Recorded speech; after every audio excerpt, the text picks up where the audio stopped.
Day 2, skateboards. So we were on step 7. Jake uses a 30-inch long clear plastic pattern or template to cut out the skateboard, shaped from the wood he has sanded, glued, and planed. The clear plastic template lets him see the desk, wood, colors, and grains through it. He decides just where he should cut out the skateboard. He doesn't want to cut away an especially beautiful part of the wood. Step 8. He traces around the template with a pencil with a band saw. He cuts out the board along the pencil lines. Step 9. Jake uses a tool called a router to round all the edges on the board. The rounded edges make the board easier to ride and to hold. So what do all these steps make you think about? What are the factors he thinks about? You'll learn. Okay. Step 10. Jake then stands the edges down by hand to make sure they are perfectly smooth. Step 11.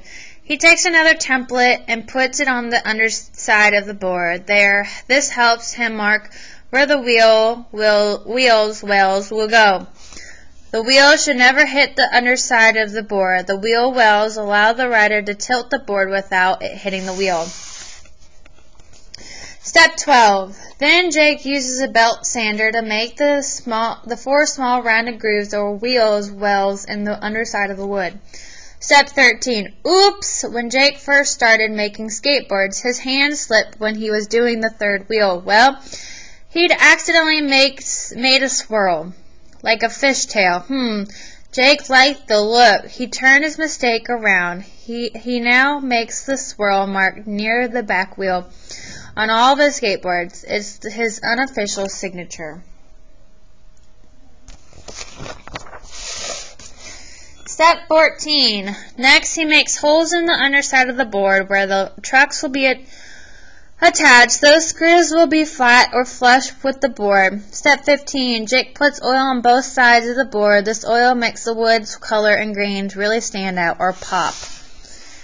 Step 16. Then Jake puts a waterproof varnish over the entire board and lets it dry. This takes from 3 to 6 days depending on how damp or dry the weather is. Step 17. Jake takes the board to a laser studio where his company's official logo is cut into the board's varnish on its underside. So why is it important to Jake to carve his logo on the skateboard? Step 18. Then Jake sprays the top of the deck on his board with finely crushed glass. This final coating makes it easier for the rider to grip the board with his or her feet and allows the beautiful wood to shine through.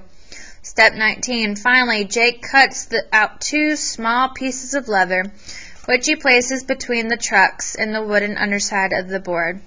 The leather absorbs shock from a smoother ride. He attaches the trucks and wheels.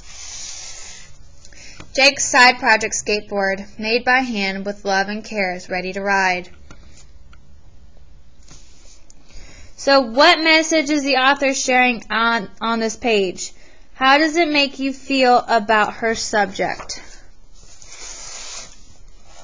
Now it's your turn. Jake is passionate about what he does, making something with his very own hands. He believes that a handmade object is extra special. A real person used his or her own skills and care to make that object. Have you ever been given something that was made by hand? Was it a drawing or made from clay? Was it sewn or knitted? Was it made from wood or pasta or paper mache? Have you ever made something by hand? If you have, do you remember the great feeling of accomplishment you had when you were done? That feeling is especially wonderful if you made your object as a gift. If you've ever made something with your hands, why not give it a try? There's no end to what you can make. The choices are gigantic as your imagination. Make something brand new or use objects that are about to be thrown out. Let your creative juices flow. How can you turn a bottle cap or a paper plate or an empty spool of thread into something brand new? Got an idea? Great. You'll be creating something with your hands and recycling.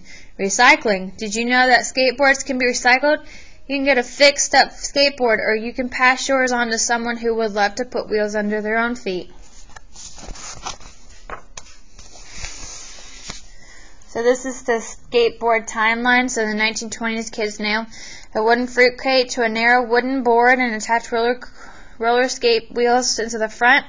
1930s, a metal rocket-shaped three-wheeled scooter called a scooter skate is made. 1940s, a company makes a four-wheeled aluminum scooter-type skateboard. 1950s, kids, especially Californians, put wheels under their feet by nailing roller skate wheels to a plank of wood. 1960s all the way to 1969. Then we have 1970s, 1980s, and 2000s.